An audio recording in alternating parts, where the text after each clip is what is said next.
तो फिल्म की शुरुआत 1993 में एक हॉस्पिटल को दिखाने से होती है, जहाँ पर एक लेडी डॉक्टर अपने एक मरीज जिसका नाम गैब्रियल था उसके बारे में बताते हुए रिकॉर्डिंग कर रही थी। वो बताती है कि मेरा वो मरीज बहुत अजीब है, बहुत तेजी से वो बढ़ रहा है, साथ ही उसके अंदर बहुत सारी ताकतें भी है। रिकॉर्डिंग अभी चल ही रही थी कि तभी डॉक्टर का साथी घबराया हुआ आया। बताता है कि गैब्रियल फिर से भागने की कोशिश कर रहा है, वो दरवाजे को जोर जोर से पीट रहा है। ये सुनकर डॉक्टर जल्दी से उसके साथ कमरे की तरफ भागती है, जहाँ हम हॉस्पिटल का अजीब नजारा देखते हैं। हर तरफ अफरा तफरी मची हुई थी, जैसे लोग किसी चीज से डरकर भाग रहे हों। अब एक गार्ड के साथ कुछ डॉक्टर्स गैब्रियल के कमरे में गए। गार्ड के पास बेहोश करने वाली गेंद थी, जिससे वो गैब्रियल को बेहोश करना चाहती थी, पर गैब्रियल उसके साथ साथ बाकी डॉक्टर्स पर भी हमला कर देता है। वो गार्ड की बाजू को पकड़ के बुरी तरह तोड़ देता है, जिससे उसकी हड्डी बाहर आ जाती है। फिर वो अपनी खतरनाक ताकतों से हॉस्पिटल की सारी लाइट्स को फोड़ देता है। इस बीच मौका पाकर डॉक्टर वो गन उठाती है और गैब्रियल को शूट कर देती है, जिससे वो बेहोश हो गया और ये लोग जल्दी से उसे ले जाकर कुर्सी से बांध देते हैं। फिर जैसे गैब्रियल को होश आई, वो डॉक्टर और उसके साथी को सामने खड़ा हुआ पाता है। उसे इन्होंने काफी दूर रखा हुआ था, क्योंकि वो खतरनाक होने के साथ साथ बदसूरत भी था। यहाँ डॉक्टर उसे ऐसी डांटने लगती है जैसे वो कोई बच्चा हो। कहती है तुम बहुत बुरे हो, और गैब्रियल भी बच्चों की तरह चिढ़ने लगता है। उसे गुस्सा आने लगा, जिसके साथ ही रेडियो में से डरावनी सी शैतानी आवाज आने लगी, जो और किसी की नहीं बल्कि गैब्रियल की थी। वो इनको धमकी दे रहा था, कहता है कि मैं किसी को भी नहीं छोड़ूंगा,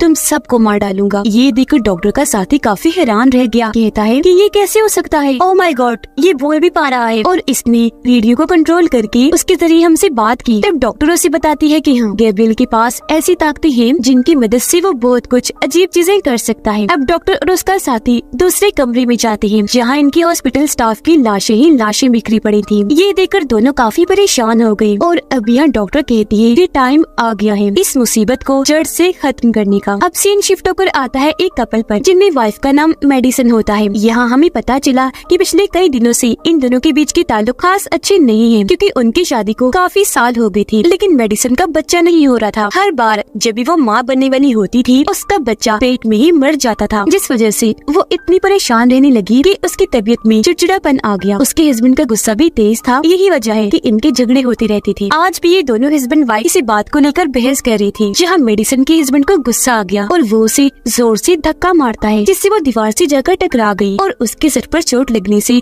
खून निकलना शुरू हो गया। ये देखकर उसका हस्बैंड घबरा गया और जल्दी से मेडिकल किट लेने के लिए कमरे से बाहर भाग जाता है, ताकि उसकी मरहम पट्टी कर सके। लेकिन मेडिसन ये देखकर जल्दी से कमरे का दरवाजा बंद कर देती है और खुद को अंदर ही लॉक कर लेती है। असल में मेडिसन अपने हस्बैंड से तंग भी आ गई थी, क्योंकि वो एक जालिम हस्बैंड था, अक्सर छोटी मोटी बातों पर उसे मारने लगता था। फिर वो दरवाजे पर आकर मेडिसन को दरवाजा खोलने का कहता है, पर वो काफी कहने के बाद भी दरवाजा नहीं खोलती, इसलिए उसके हस्बैंड को रात कमरे से बाहर ही गुजारनी पड़ती है। वो जब सोफे पर सो रहा था तो उसे ऐसा महसूस होता है जैसे किचन में कोई मौजूद है। वो जब चेक करने गया तो हैरत, वहाँ मिक्सर मशीन चली हुई थी, फ्रिज भी खुला हुआ था और टीवी भी ऑन था, लेकिन वहाँ कोई था नहीं। उसका हस्बैंड अब ये सब देख ही रहा था कि तभी उसके पीछे से कोई काली रंग का साया आकर खड़ा हो जाता है और उस पर हमला कर देता है। उसे पकड़कर दीवार पर उसका सर देकर मारता है, जिसके साथ ही एकदम से मेडिसन की आंख खुल जाती है और यहाँ हम समझ पाए कि हमला जो भी हुआ वो मेडिसन का सपना था। वो काफी घबराई हुई थी, उसे अपने हस्बैंड की फिक्र होने लगी, इसलिए वो जल्दी से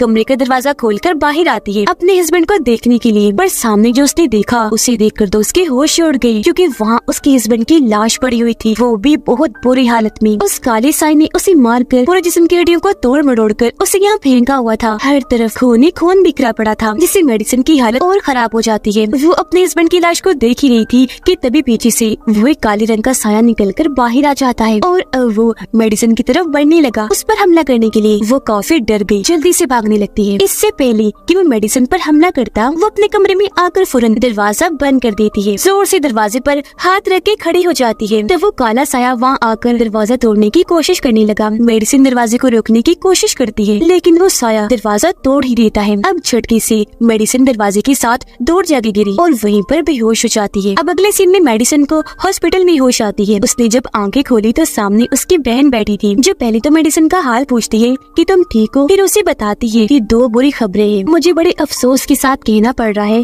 कि इस हादसे की वजह से तुम्हारे पेट में पल रहा बच्चा मारा गया, और दूसरी बुरी खबर कि तुम्हारा हस्बैंड भी बच नहीं पाया, उसकी भी बहुत दर्दनाक मौत हो गई है।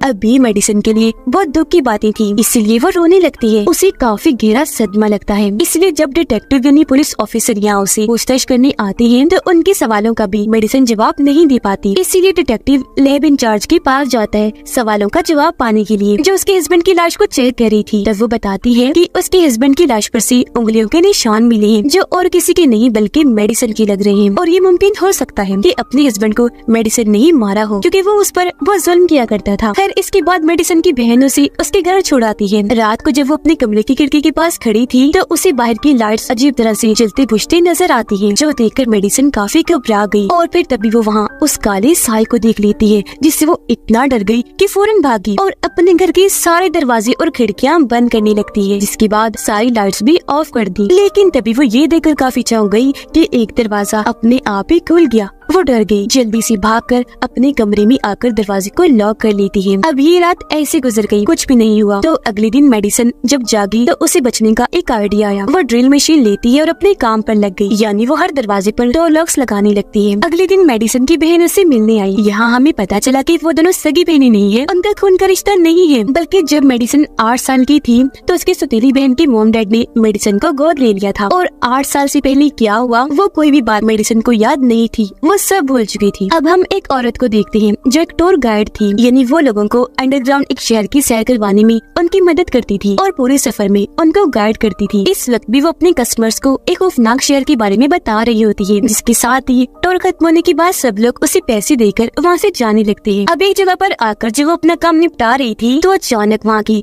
सारी लाइट्स जलने बुझने लगती है और देखते ही देखते लाइट्स ऑफ होने लगी। टूर गाइड को लगता है कि वहाँ कोई है, तो वो चेक करने उस तरफ जाने लगी। उसकी नजर जब छत पर गई तो वहाँ एक डरावना सा क्रिएचर बैठा था। इसे देखकर वो बहुत डर गई। इससे पहले कुछ समझ पाती वो झट से नीचे आया, एकदम से उस पर हमला कर देता है। अब जब टूर गाइड को होश आई तो वो खुद को अजीब सी जगह पर बंधा हुआ पाती है। उसके मुंह पर टेप लगाई हुई थी और दोनों बाजों को रस्सियों से बांधा हुआ था। यहाँ एक रेडियो भी रखा हुआ था, जो शुरुआत वाले रेडियो जैसा ही लग रहा था और उसमें वो शैतानी आवाज थी जो हमने शुरुआत में सुनी। और क्योंकि वो आवाज तो गैब्रियल की थी तो यहाँ हमें ये समझने में देर नहीं लगती कि ये क्रिएचर और कोई नहीं बल्कि गैब्रियल ही है। वो फिर टूर गाइड के पास आया और उसे कहने लगता है कि बहुत जल्द मैं तुम्हें भी मार दूंगा, लेकिन तुमसे पहले मुझे उस लेडी डॉक्टर से निपटना है। अब वो लेडी डॉक्टर जब अपने घर में थी तो उसे गैब्रियल की कॉल आती है, जो उसे याद करवाता है कि मैं वही मरीज हूँ जिसे तुमने कैद किया हुआ था, ताकतों वाला, तुम जिसे बच्चों की तरह डांट रही थी। वो अपने बारे में सब बता तो देता है, पर लेडी डॉक्टर समझ नहीं पाती क्योंकि वो पहचान ही नहीं पाती कि ये गैब्रियल ही है। फिर कॉल काटने के बाद वो अपने ऑफिस आकर एक फाइल ढूंढने लगी। उन्हें वो फाइल मिल भी गई, जिसे खोलने पर अंदर से एक छोटी बच्ची की तस्वीर निकलती है, जिसकी उम्र तकरीबन 8 साल थी। मेडिसिन अपने घर में थी कपड़े धोने के लिए। जब वो मशीन खोलती है तो वहाँ उसे लेडी डॉक्टर की परछाई दिखाई देती है,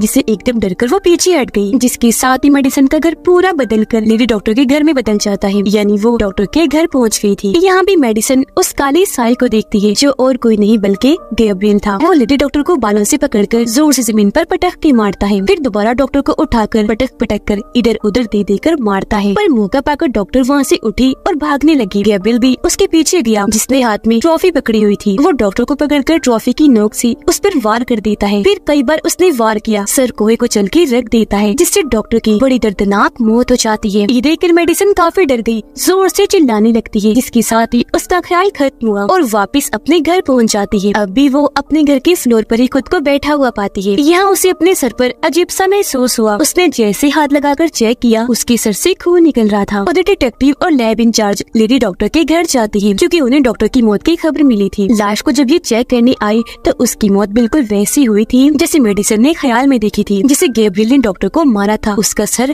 कुचला हुआ था। यहाँ उन्हें वो फाइल भी मिल जाती है जो डॉक्टर ने गैब्रियल की कॉल बंद होने के बाद देखी थी, जिसमें 8 साल की बच्ची की तस्वीर थी। वो तस्वीर भी डिटेक्टिव के हाथ लग जाती है, जिसे वो एक आर्टिस्ट को देता है, ये कहते हुए कि इस बच्ची की तस्वीर को 30 साल आगे के टाइम में ले जाओ और फिर उसका प्रिंट हमें निकाल कर दिखाओ कि 30 साल के बाद इसकी शक्ल कैसी दिखती है।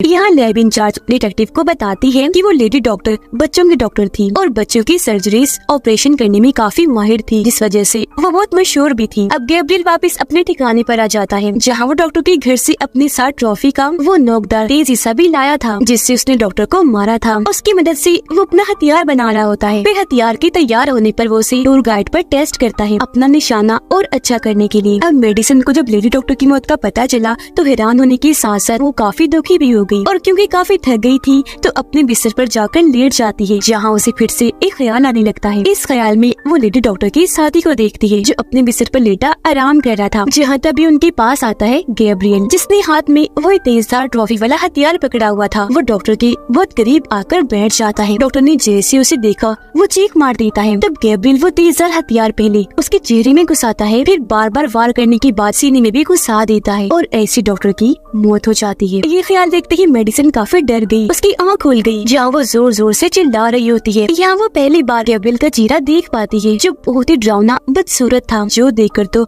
उसकी हालत इतनी खराब हो गई कि वो फौरन उठकर चीखने लगती है। वो खुद को अपने कमरे में पाती है, जहाँ ख्याल से बाहर आने के बाद उसके तकिए पर खून पड़ा हुआ था। अब उसके चिल्लाने की आवाज सुनकर उसकी बहन फौरन यहाँ आई। तब मेडिसिन उसे बता देती है कि मुझे काफी अरसे से बहुत डरावने से ख्याल आ रहे हैं, और जो कुछ भी मैं ख्यालों में देखती हूँ वो हमेशा सच हो जाता है। जिसके बाद ये दोनों बहनें पुलिस स्टेशन गयी। यहाँ इनकी मुलाकात डिटेक्टिव और लैब इंचार्ज से हुई। यह मेडिसिन उन्हें भी बताती है कि मेरे डरावने ख्याल सच हो जाते हैं। मैंने लेडी डॉक्टर की साथी की मौत का भी कुछ देर पहले ही ख्याल देखा, जो हॉस्पिटल के सामने वाली बिल्डिंग में हुआ, जहाँ वो रहा करती थी। अब ये सुनकर ये लोग जल्दी से उनके घर जाते हैं, जहाँ सच में डॉक्टर साथी की लाश मिल जाती है। वो भी बिल्कुल वैसी जैसे उसने ख्याल में देखी थी, जैसे गैब्रियल ने उनके चेहरे पर वार किया था। उनके चेहरे की बुरी हालत थी और पूरा बिस्तर खून से तर था। ये देखकर डिटेक्टिव और लैब इंचार्ज काफी दंग रह गए, जिसके बाद वापस पुलिस स्टेशन आ जाते हैं। मेडिसिन और उसकी बहन को कहते हैं कि आप कुछ देर यहाँ पुलिस स्टेशन में ही रुक जाइए, कुछ पूछताछ करनी है। अब जब मेडिसिन वॉशरूम में जाती है तो एक अनजान नंबर से उसके पास कॉल आती है, जो गैब्रियल की थी, जिसमें वो कहता है कि तुम्हारा नाम मैं अपनी मर्जी से रखूंगा, क्योंकि तुम मेरी बहन हो, मैं तुम्हारा भाई हूँ, और अब मैं इतने सालों के बाद वापस लौट आया हूँ तुम्हारा और अपना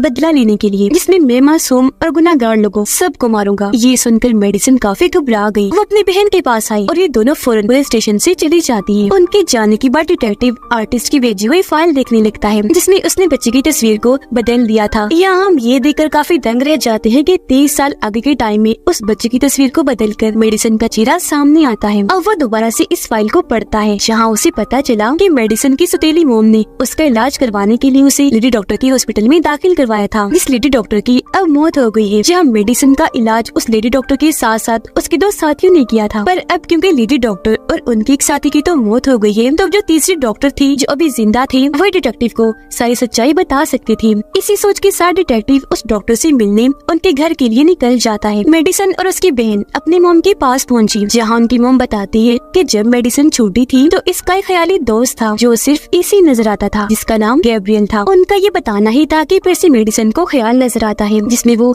तीसरी डॉक्टर के पास गैब्रियल को देखती है, जो डॉक्टर को मारने आया था जब वो बाथ टब में लेटे नहा रही थी।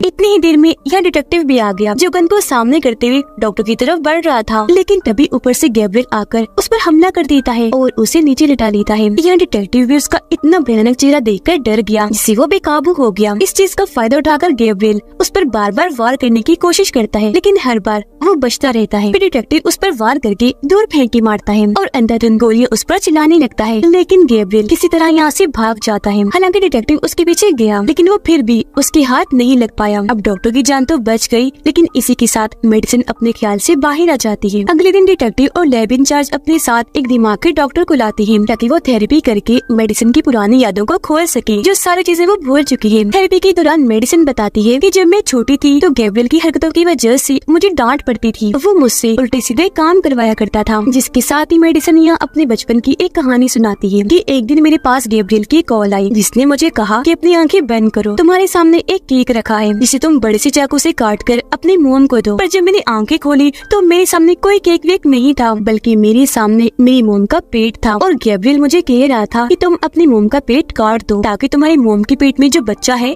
वो मर जाए। तभी मेरी मोम की आंख खुल गई और जब उन्होंने मुझे ऐसे देखा तो वो चीखने लगती है। अब प्रेजेंट टाइम इन्हें मौजूदा वक्त में मेडिसिन जब ये बातें बता रही होती है वो भी चिल्ला रही थी। और वो टूर गाइड जिसे गैब्रियल ने पकड़ा हुआ था वो किसी तरह खुद को उसकी कैद से आजाद कर लेती है और वहाँ से भागी बाहर निकलने का रास्ता ढूंढ रही होती है। लेकिन तभी उसका पैर फ्लोर पर अटक गया और वो नीचे की तरफ जाने लगी। अब जहाँ मेडिसिन और बाकी लोग बैठे थे वहाँ के ऊपर का फ्लोर टूटता है और टूर गाइड वहाँ से नीचे आगे गिरती है, जिससे हम समझ पाते हैं कि गैब्रियल ने टूर गाइड को मेडिसिन के ऊपर वाले फ्लोर पर कैद किया हुआ था। थोड़ी ही देर में यहाँ पुलिस आई छानबीन करने, जो मेडिसिन को गिरफ्तार कर लेती है क्योंकि उन्हें ऊपर वाले फ्लोर से गैब्रियल के कपड़े और हथियार वगैरह मिले थे, जिससे सबको यही लगता है कि गैब्रियल मेडिसिन ही है और कोई गैब्रियल नहीं है इसके अलावा। और मेडिसिन ही है जो बचपन से दो पर्सनैलिटीज के साथ अपनी जिंदगी गुजार रही है। एक तो है मेडिसिन की जबकि दूसरी अपने ख्याली दोस्त गैब्रियल की। पर यहाँ डिटेक्टिव इस बात से इत्तेफाक नहीं करता, वो सोच में गुम था क्योंकि उसने तीसरे डॉक्टर के घर पर मेडिसिन के अलावा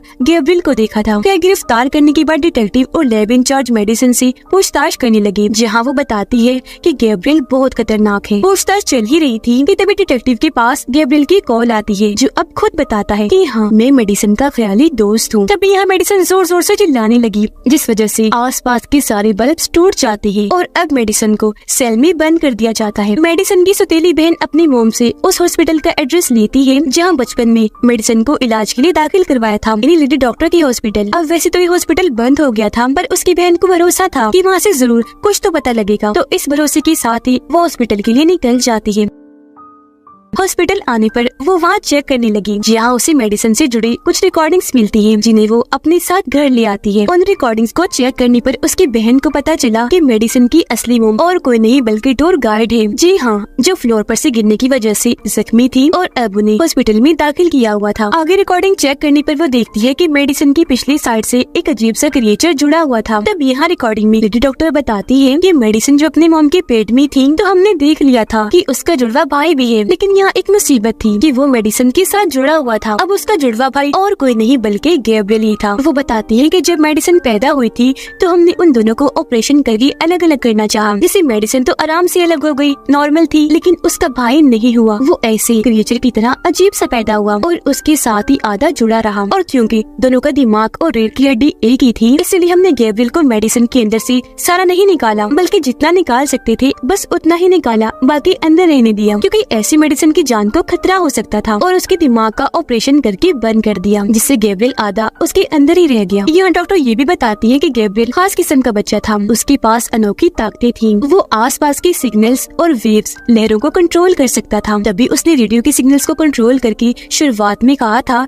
कि मैं तुम सबको मार दूंगा। फिर एक दिन गैब्रियल ने मेडिसिन को कंट्रोल करके हॉस्पिटल में तबाही मचा दी। इन्हीं शुरुआत में और डॉक्टर जिस मुसीबत को जड़ से खत्म करने की बात कर रही थी वो और कोई नहीं बल्कि गैब्रियल था। इससे वो आधा तो निकाल पाई, लेकिन दिमाग को अलग करने में नाकाम रही। अब गैब्रियल हमेशा से ही मेडिसिन के दिमाग में रहा और जब जब मेडिसिन ख्यालों में गैब्रियल को देखती है वो सब कुछ असल में गैब्रियल का ही दिमाग कह रहा होता है, क्योंकि दोनों का दिमाग एक जो था बस जिस मेडिसिन का होता है। और उस दिन जब उसके हस्बैंड ने उसे दीवार से देकर मारा, जब सर से उसका खून निकलने लगा, उस दिन से ही गैब्रियल दोबारा जाग गया। ये सारी रिकॉर्डिंग्स देखने के बाद उसकी बहन डिटेक्टिव से मिलने के लिए निकल जाती है ताकि उसे सारी सच्चाई बता सके। उधर मेडिसिन जब अपने सेल में बंद थी तो सेल की बाकी लड़कियां उसे परेशान करने लगी, जिसके बाद वो उसे मारने लगती है। ऐसा होने से मेडिसिन की तबीयत खराब होने लगी, उसके मुंह और सर से खून बहने लगता है, आसपास की लाइट्स भी खराब होने लगती है। यहाँ हम पहली बार ये भयानक नजारा देख पाते हैं कि मेडिसिन के सर से उसका सर चीरकर गैब्रियल बाहर आ रहा है, जो पूरी तरह मेडिसिन को अपने कंट्रोल में कर लेता है और वो खुद ही अपना सर चीरने लगती है। ये देखकर सारी लड़कियों का बुरा हाल हो जाता है, वो डर की वजह से चिल्लाने लगती है। वो अब गैब्रियल के कंट्रोल में थी, जो एक लड़की के पास जाकर उसकी गर्दन पर मारती है, जिससे उसका खून निकलने लगता है। फिर एक एक करके जो कोई भी उसके पास आ रहा था बड़ी आसानी से वो सबको उठा उठा कर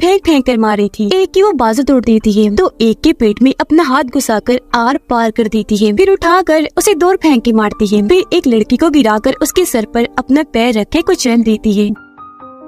घूमकर एक के पास आई और उसे नीचे गिराकर उसकी गर्दन मरोड़कर मार देती है और ऐसे उसने सबको एक एक करके बुरी तरह मौत के घाट उतार दिया। जिसके बाद मेडिसन यानी गैब्रियल वहाँ से बाहर निकलकर यानी खुद को आजाद करके अपने कपड़े और हथियार लेकर यहाँ से निकल जाता है। मेडिसन की बहन डिटेक्टिव को कॉल करके सब कुछ बता देती है, लेकिन डिटेक्टिव को कुछ भी समझ नहीं आता कि आखिर वो क्या कहना चाह रही है। अब डिटेक्टिव और लैब इंचार्ज फौरन सेल में गई, जहाँ उनका भी सामना गैब्रियल से हो जाता है, जो उन दोनों पर भी हमला कर देता है। वो दूर ही थे, घुमाकर उन पर वो कुर्सी फेंक के मारता है, जिससे वो दोनों काफी जख्मी हो गई और गैब्रियल यहाँ से भाग निकलता है। इतनी ही देर में ये मेडिसन की बहन भी आ गई। तब लैब इंचार्ज उन्हें फौरन उस हॉस्पिटल में जाने के लिए कहती है जहाँ टूर गाइड यानी मेडिसन की मॉम दाखिल थी, क्योंकि गैब्रियल का अगला टारगेट वही थी। वो जब हॉस्पिटल पहुंची तो वहाँ गैब्रियल उसकी बहन को भी जख्मी कर देता है, साथ ही एक गार्ड के सीने पर वार करके उसे भी मार देता है और अब वो मेडिसन की मॉम के कमरे में चला जाता है। यहाँ मेडिसन की मॉम उसे माफी मांगती है कि प्लीज मुझे माफ कर दो, मैं अपनी गलती मानती हूँ। हाँ, मुझे तुम्हें अलग करना नहीं चाहिए था, क्योंकि तुम भी मेरे बेटे ही थे, मुझे तुमसे भी प्यार करना चाहिए था, लेकिन अब प्लीज मेरी गलती को माफ कर दो। वो अपनी मॉम की बातें गौर से सुन रहा था और उनकी बात मानकर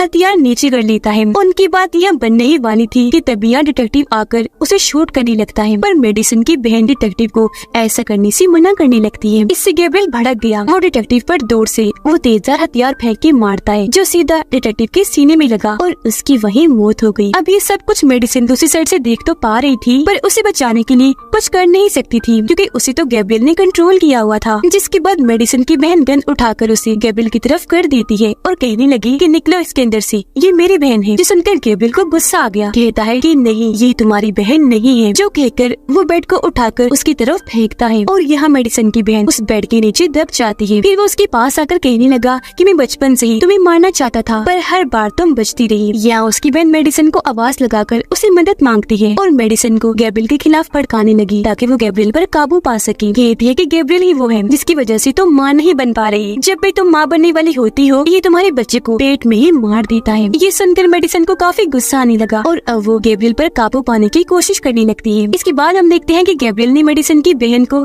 गन से शूट करके पहले उसे मारा, फिर मेडिसन की मॉम का गला घोंटकर उनकी भी जान ले ली। जिसके बाद गैब्रियल अपने सामने मेडिसन को पाता है, क्योंकि मेडिसन ने आखिरकार अपने दिमाग पर काबू पा ही लिया था और अब सब कुछ उसके हिसाब से हो रहा था। यानी कि मेडिसन की बहन और उसकी मॉम की मौत बस एक ख्याल थी, जो मेडिसन अब गैब्रियल को दिखा रही थी, जैसे वो पहले मेडिसन को दिखाया करता था, क्योंकि असल में उसकी मॉम और बहन जिंदा थी। यहाँ वो पहली बार गैब्रियल की आंखों में आंखें डालकर उसे बात करती है, कहने लगी कि मेरे जिस्म और दिमाग पर सिर्फ मेरा हक है और अब से इन पर सिर्फ मेरा ही कंट्रोल होगा, और अगली बार अगर तुमने फिर से मुझे कंट्रोल करने की कोशिश की तो सुन लो, मैं भी उसके लिए तैयार हूँ। उसका ये कहना ही था कि मेडिसन का खुला हुआ सर बंद हो गया और वो वापस अपने होश में आ गई और अब उसने गैब्रियल को अपने अंदर से निकाल कर हमेशा हमेशा के लिए जेल में बंद कर दिया था। होश में आने पर वो अपनी बहन को बेड के नीचे से निकालती है, जो कब से वहाँ दबी हुई थी, पर खुशकिस्मती से जिंदा थी। उसकी जान बचाने के बाद मेडिसन उसे गले से लगा लेती है, कहने लगी कि सिर्फ खून के रिश्ते ही सब कुछ नहीं होते, बल्कि हमेशा वो आपकी होती है जो आपके साथ रहेंगे, आपका ख्याल रखती है, और तुम ही मेरी बहन हो, हमेशा रहोगी। बेशक हमारा खून एक नहीं, मैं हमेशा तुमसे प्यार करूंगी, तुम मेरी बहुत अच्छी बहन हो। ये बातें करते हुए दोनों बहनें जज्बाती हो गई और एक दूसरे के गले से लगकर रोने लगती है। उनकी मॉम भी उन्हें देखकर काफी खुश हो रही थी, क्योंकि अब वो गैब्रियल से आजाद थी और हमेशा अपनी जिंदगी हंसी खुशी गुजारेंगी। और इसी के साथ इस फिल्म की कहानी इधर ही खत्म हो जाती है।